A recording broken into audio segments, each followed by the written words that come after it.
Good morning. Good morning. I am so excited to be with you all today. I'm very thankful and I give honor to Reverend Rodney, your Justice Minister, and for all of you for being here and allowing me in this space. Yes. I am a Baptist minister, and so I will behave myself and do as I've been asked. For I've heard a lot of laughing, so some of you all know what that means.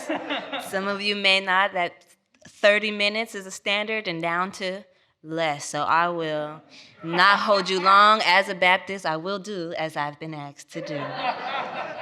Yes.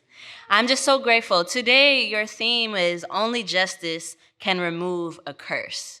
And there's been a lot of justice work, and I feel as if I may be preaching to the choir, for you all do so much, and I'm so grateful for all that you are and all that you do.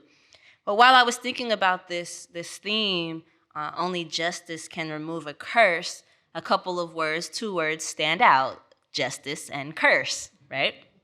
So I thought to myself, well, what is a curse? A curse generally is specific to a person or a group, right? And when you hear a curse, somebody's maybe frustrated. They have it painted in pictures where, oh, curse you, and now you and your family, da, da, da, da, da, right? There's a negative, seems to be an emotion hiding behind a curse, right? And something told out of discontent or judgment of another person. And now I'm going to ban you or claim you and name you as something other, you and all the people maybe around and with you. A curse. A curse. As I was thinking of this, a story came to mind, a story that I had been talking about within the last 2 weeks.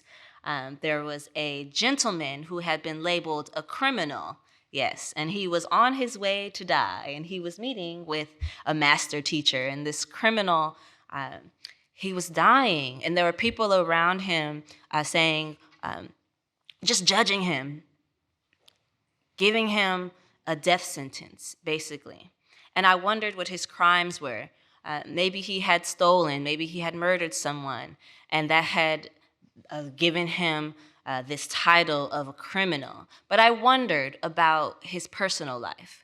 Having worked with youth who are criminalized, I get to know what their emotional lives and what has led them and brought them to this place of cursedness, this place where you've been brought down to die because of who you are, what you look like, how you behave, and all of those important pieces. So I wondered, a curse, and looking at this person, and what they've done, while everyone's looking around at them, he chooses to speak to the master teacher. He disallows the judgment that people have of him in order to speak up, right? And this person, this criminalized man, I wonder, did he grow up in a house where he was silenced?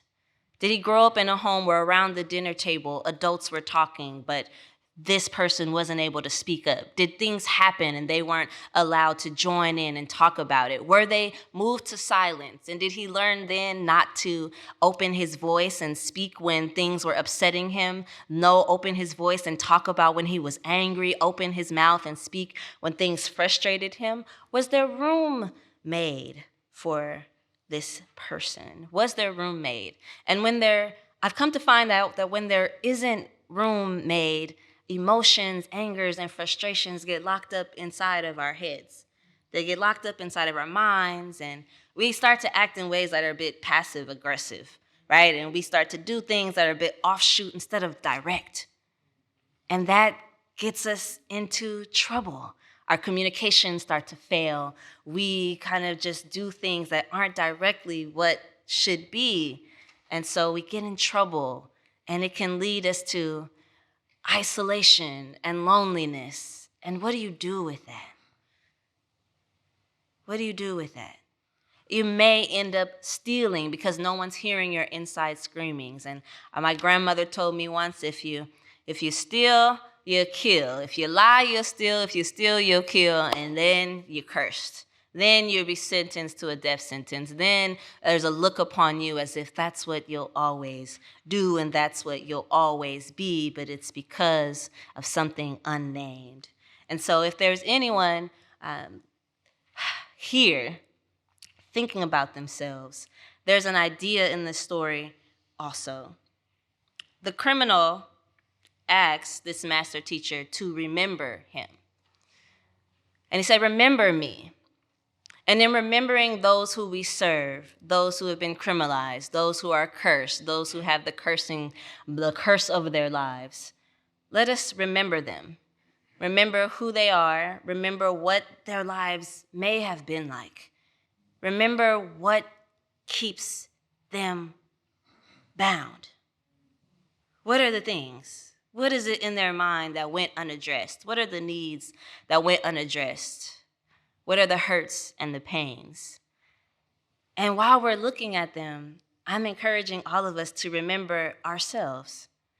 Because it's very difficult in justice work to see someone in pain and feel that pain, but not know what to do with it. So remembering them, their voice that may have been silenced, and where in my heart has my voice been silenced? Where is the pain in me connecting with the pain in you? Where? Remembering yourselves. Remembering any frustrations that you wanted to get voiced. Remember any pains or ways that you wanted to get something out.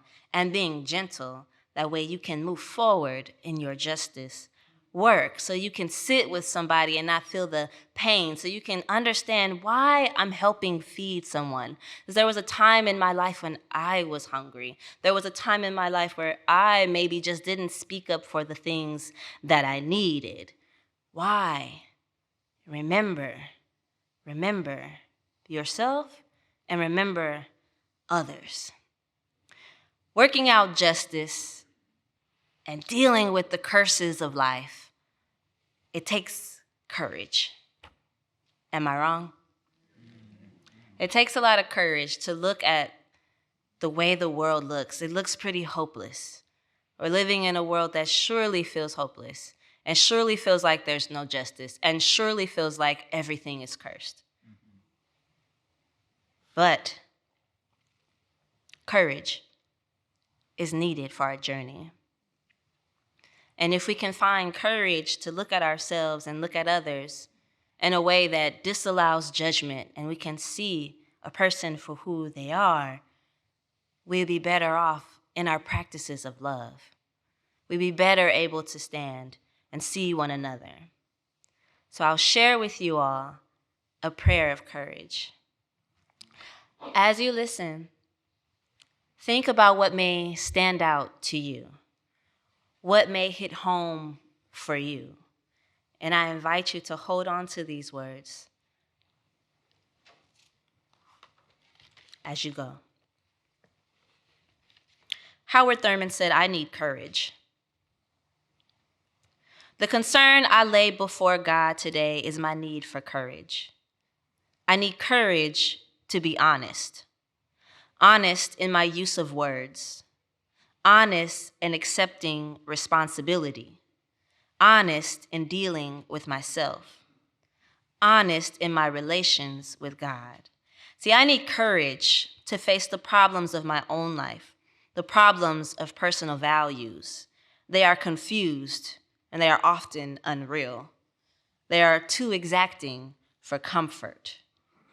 The problems of my job. Perhaps I am working at cross purposes with my own desires, ambitions, and equipment. Perhaps I am arrogant instead of taking pride in doing work well. Perhaps I am doing what I am doing just to prove a point. Spending a lifetime to prove a point not worth proving at all. Perhaps I have never found anything that could challenge me and my life seems wasted, seems cursed. Here in the quietness, I lay before God my need for courage, for the strength to be honest, for the guidance to deal effectually with the problems of my own life. If I can deal with my life, then I can really understand what justice looks like for others. If I can really deal with my own life, I can really see that curses ought to be removed and that loving myself and others can get the job done. So I'm praying for the courage to be honest with ourselves, to be real about the things that we hide, to speak up with those who we know aren't quite where we want to be and where we want them to go, but the courage to be with them anyways. Courage. Amen.